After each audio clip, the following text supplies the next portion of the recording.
So first of all, let me explain why we're doing a preview today. There were originally scheduled to be no games on tomorrow, Saturday, August 22nd. I know the first round isn't over yet. It could be over today. It could be over on Sunday. We still have the Philadelphia-Montreal series and the St. Louis-Vancouver series that hasn't been decided yet. I've just put Philadelphia and Vancouver to win those series. If that changes, I'll change this graphic right here. But it's my tentative pick to win those series. So today we're doing the preview for Colorado and Dallas because they play tomorrow. Didn't originally schedule to do that. I was gonna probably think I was gonna do that on Sunday or Monday. Of course, the Sunday recap for week 3 for the entire round 1 will be out on Sunday. That's going to be a great video there. I believe it's almost 50 minutes long. It's a lot of stuff to talk about for round 1. But let's start the round 2 previews here today, Colorado and Dallas. Before you do vote Dallas out because they're facing Colorado, let's look at the storyline right here. So Colorado and Dallas, 2nd seed versus 3rd seed. Game 1 is tomorrow in Edmonton at 5 p.m. Pacific time. The interesting thing here is that the Stars swept the season series. They did. So the Avalanche, 42-28, 92 points. They were 2-0-1 in the round robin and defeated the Arizona Coyotes in a very convincing fashion in 5 games. You might say 5 games, oh, Arizona won a game. Colorado deserved to sweep them. They won 7-1 in game 4 and 5. That's the good goals for. 31 goals for, 13 goals against. This time I'm doing the points leaders a little bit different here. We're going to do a couple more players, but I'm not going to do the same thing for both sides. So points leaders, very, very great scoring. McKinnon, 13 points. That leads the NHL in the playoffs. Nazem Kadri. Leafs fans, I hope you're not too mad about getting rid of Kadri. 6 goals, 5 assists, 11 points. Mikko Rantanen, 10 points.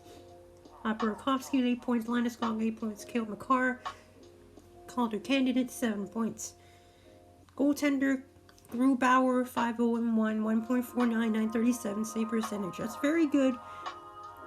But, again, they'll have to stop the offensive juggernauts that are the Stars as well.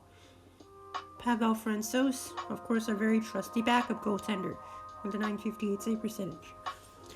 The power play, looking very solid for the Avalanche. Well, again, they were against the Coyotes who struggled with the penalty kill.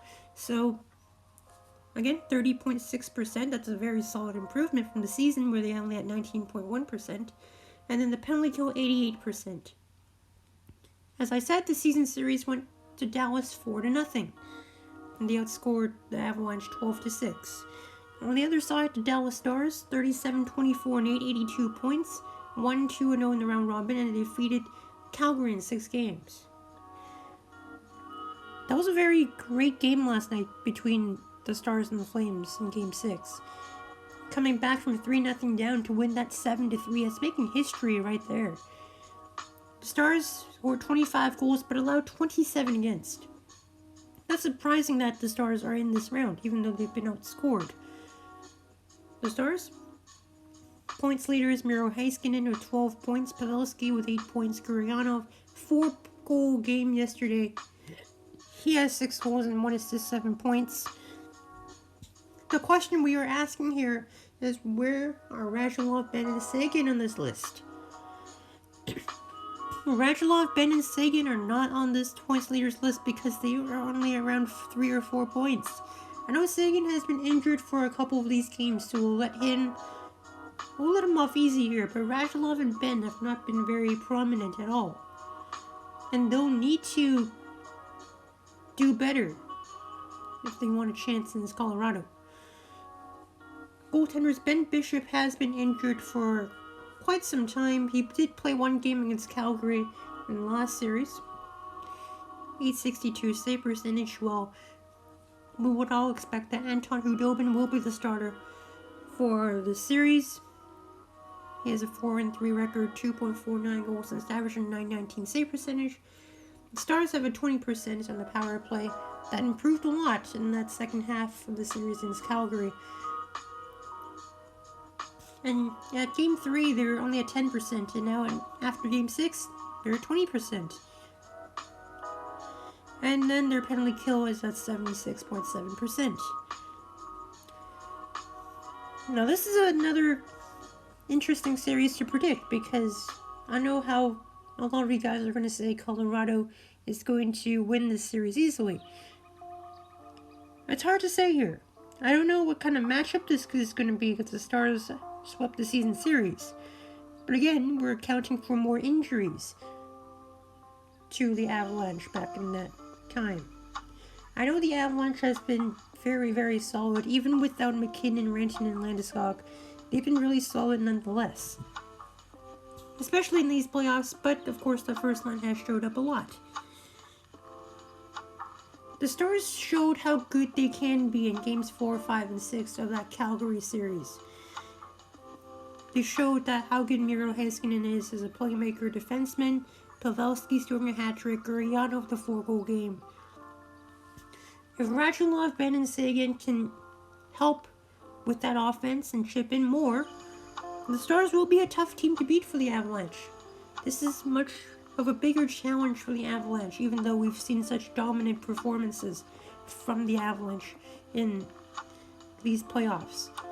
The Stars have had their troubles, but they've started to score more, and that was their biggest issue. Their biggest issue was a lack of scoring, and they've done that. They've scored a lot in games 4, 5, and 6. 7 goals in game 6, 5 goals in game 4. They are starting to find their game. The Stars, I believe, are playing a little bit better than they did in that regular season. I know they were trending in a very good direction prior to the pause, and they're finally showing that kind of game again. I know round robin and playoff hockey is a little bit different, and the Stars have shown just how big of a discrepancy that was, and they didn't show it right away.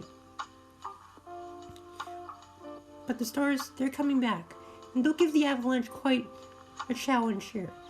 So my prediction here is going to be Colorado in 6. The Stars will make this competitive, and they have a chance, I think. But Colorado is very deep, and as I've seen, very offensively talented. They can really, really upset your defense and cause them to have fits. Power play, penalty kill is going to be big here for the Dallas Stars. They need to tighten up that defense, because they need to limit the Avalanche scoring, because that's big. If the Avalanche can't score, the Stars might have the advantages, and the Colorado defense is good, and the Stars will need to get through that as well. Goaltender-wise, Grubauer has been much better, but have they really faced the challenges that Dallas has faced? Dallas faced Calgary, and that was a much tougher series for them. But the Avs faced their Coyotes, which was a little less of a thing for them, because Arizona, as we know, struggles to score goals. So this is going to be a very interesting series, that's for sure. So, we'll see what happens. Well, thank you guys for watching here. Smash the like button if you enjoyed it. We'll see you guys on the weekend for more hockey content and more gaming content as well. And then we'll keep on doing these previews as the matchups get confirmed. We'll probably do some on the weekend and maybe some on Monday. We'll see if there's a Game 7 on Sunday. If there's not, then we will likely get more matchups and more previews done. I don't expect any more games on Saturday. Next game's probably going to be on Monday the 24th. But I don't know what will happen if Game 7s are forced for Sunday. I don't know if this game will get postponed. I assume not, because there are no games on Saturday. And I think they just want to keep the hockey going and not allow for any break time here. It's good that they don't get that rust factor here, because they don't get too much of a break. Colorado gets a little bit more, but still not a full week, so they'll hopefully play to their potential once again. Alright, now it's going to wrap it up, and as always, it is time for us to go. See you guys, have a great rest of your day, take care, and have a great weekend.